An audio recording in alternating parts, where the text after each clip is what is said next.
course, what people really want to hear from leaders tonight is to know what's being done to prevent another school shooting. Thankfully, there is one Colorado organization trying to give educators the tools they need.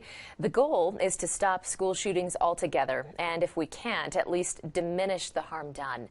KRDO News Channel 13 Spencer Soisher joins us live in our newsroom after speaking with the person behind the plan, one that's already been given to your child's school. Spencer.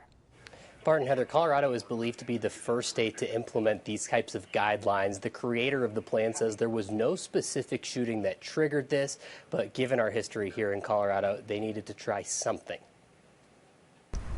On yet another day of national tragedy, Christine Harms is grieving alongside parents in Texas. But it still makes me so sad. But she hopes to be part of the solution, any solution.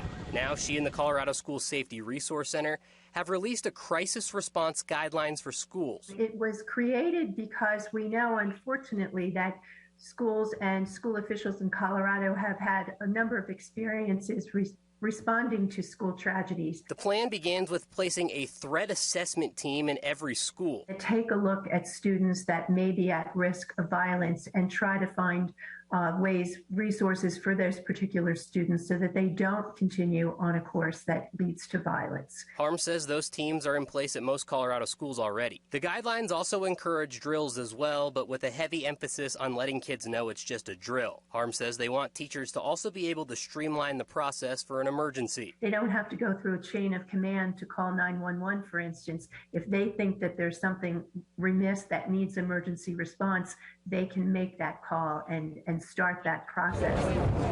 And lastly, she thinks there's one key that could stop or mitigate harm in future school shootings. It's a door that locks from the inside without anybody walking into the hallway to lock the door. So to have a push button lock so that we could safely keep kids inside a classroom when something like this happens, I think would go a long way to saving lives. Harms says that after shootings like the one that took place today in Texas, her team is able to update its guidance, always learning even in the toughest of scenarios. Right now, it is not mandated that schools follow the guidelines from the Colorado School Safety Resource Center, but the info is made available to any district that wants it.